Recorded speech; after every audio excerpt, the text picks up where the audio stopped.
Hi, I'm Abby. This is Abby Matt Reads, and welcome to my ReReadAthon 2019 TBR. The library, the beautiful library I'm coming at you today, is called the Clementinum Library in Prague in the Czech Republic. And your facts about this beautiful library are: the large complex of Clementinum was founded by the Jesuits after their arrival in Bohemia in 1556, and it is one of the largest complexes in Europe.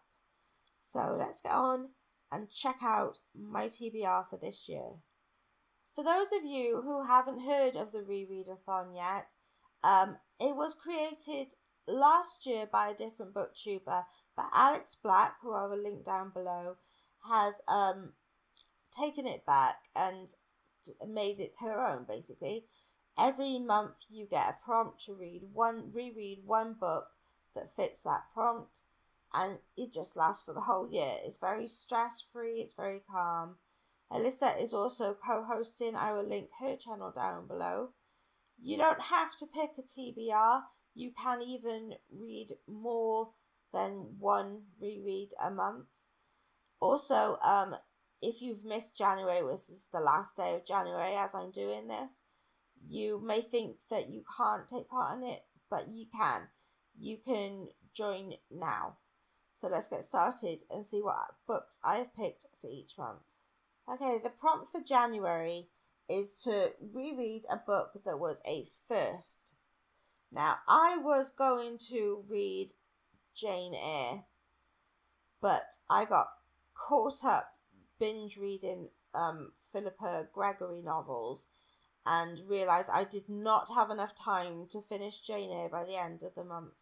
So now I am frantically reading Noggin by John Corey Whaley, which is the first YA book that I read as an adult.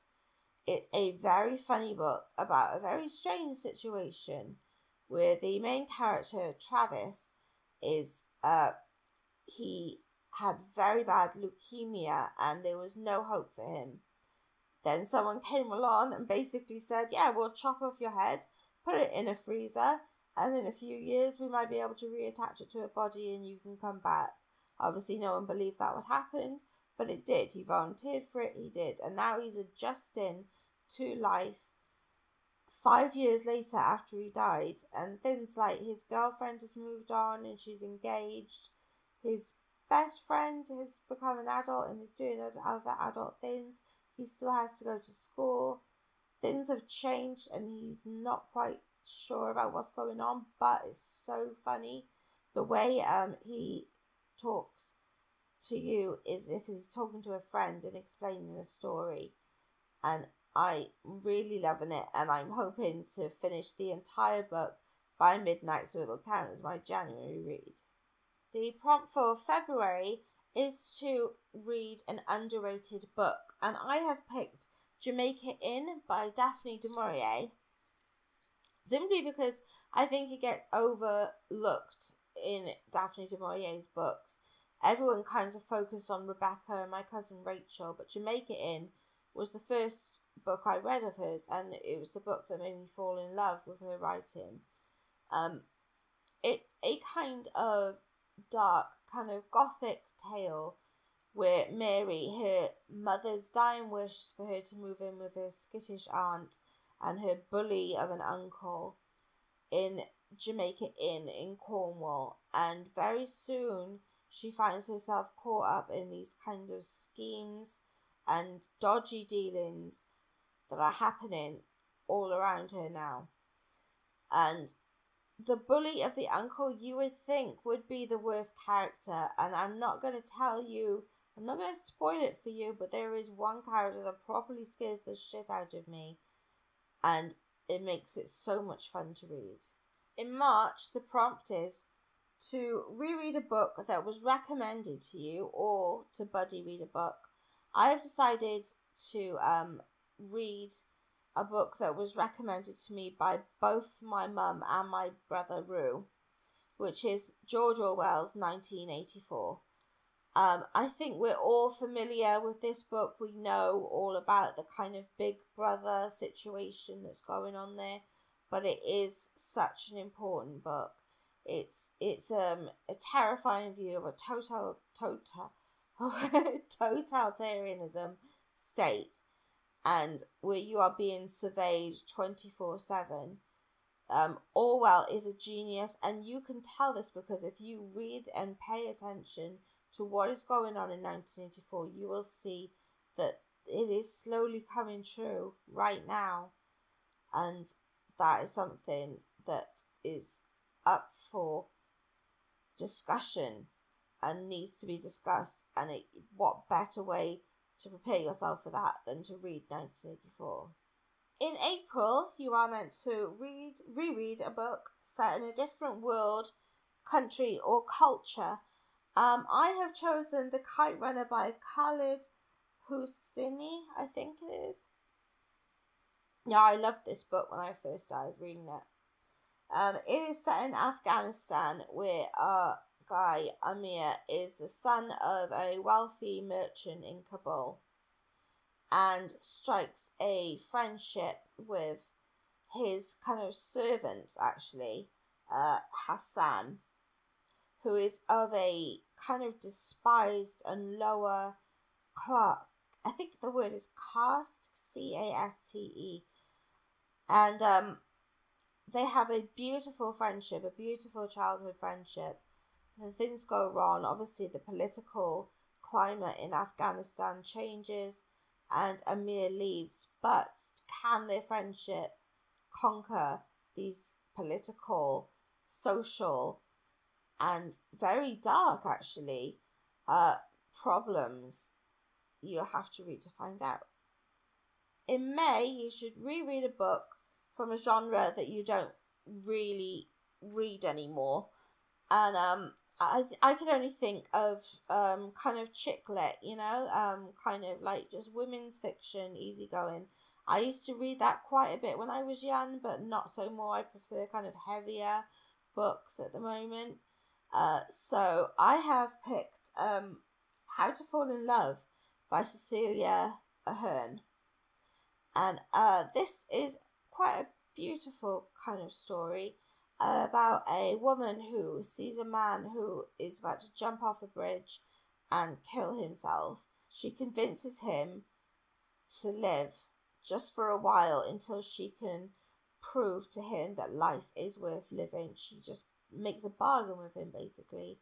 And as you can imagine, over this journey, the two become very close and maybe fall in love. Who knows? In June, you are supposed to reread a series or a book from a series, and I have chosen to read the first book of the Queen of the Tearlin trilogy. I love this trilogy. It is fantasy, and it's one of the first fantasy books I ever properly read. It's about Kelsey, who was raised in exile because she was to become queen, but a lot of things bar her way. There's this evil Red Queen. The country itself is in absolute chaos. It is not for young people, and I'm talking like YA. This is definitely adult fiction. There's a lot of violence, swearing, sexual things, but it is thrilling and very emotional as well, I found. I don't know if anyone else agrees with me, but I found it quite an emotional book to read. In July, you are meant to reread a book from your favourite author. And my favourite author is C.J. Sansom. He's done the Shard Lake series that I bang on about all the time. I'm going to reread the first book in the Shard Lake series, Dissolution, which focuses on Matthew Shardlake, who is a lawyer but does political work in this book for Cromwell in the Tudor times, I should say. And he has to go to a monastery to solve a murder.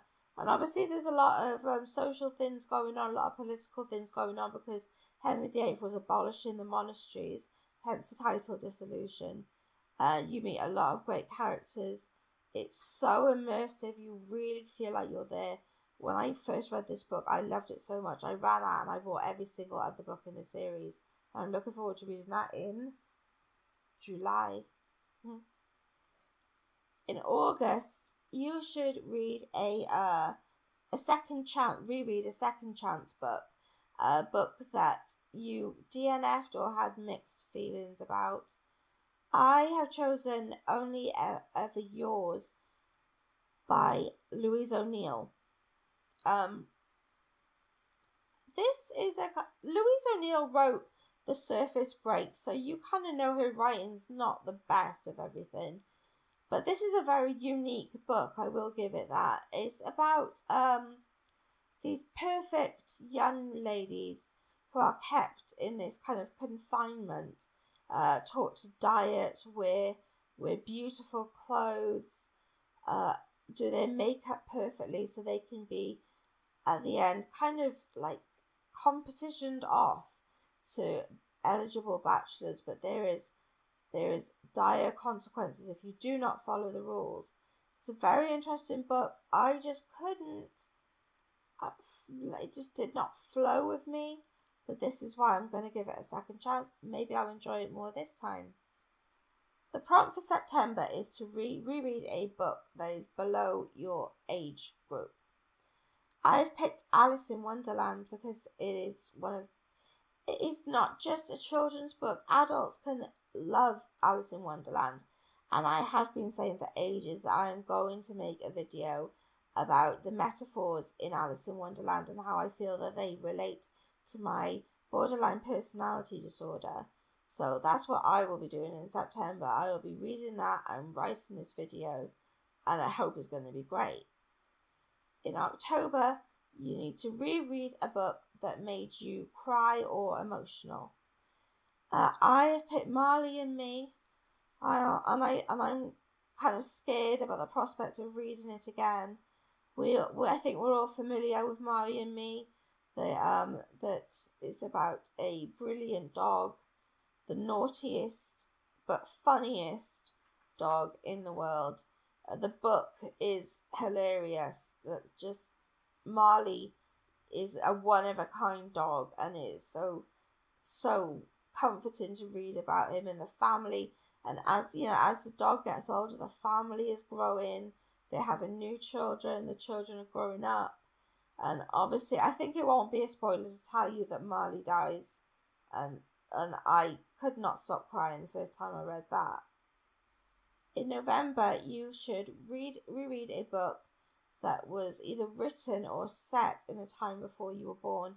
I have picked The Book Thief by Markus Zusak. It is a brilliant book. Everyone loves The Book Thief, don't they? It's set in Nazi Germany, about Liesel, a girl whose parents have been killed for being socialists, and she lives with her aunt and uncle who take her in. There's a lot going on in this book. It takes a really different approach to how you thought Germans were in the Second World War living in Germany. You don't really kind of think about the fact that they were affected too, that not all of them actually were Nazis, and that they were basically oppressed. And it's another emotional book, but one I think everyone should read. I think it is a must-read book. And finally, in December, you are supposed to reread a book that reminds you of the holidays or a holiday book. And I think I've picked the most obvious one by picking Charles Dickens' A Christmas Carol. It's quite a short book if you've ever read it, and we're all familiar with the tale. Jacob Marley is dead, and Scrooge has not learned from any of Jacob Marley's mistakes. He is a miser, he is mean, he is cruel, and fate decides to teach him a lesson. I don't think I need to say any more. Okay, thank you so much for watching my TBR for the ReReadAthon 2019. I hope you participate. If you like this, please press like down below and subscribe. Yeah, obviously, how can I forget that? Subscribe to me, please.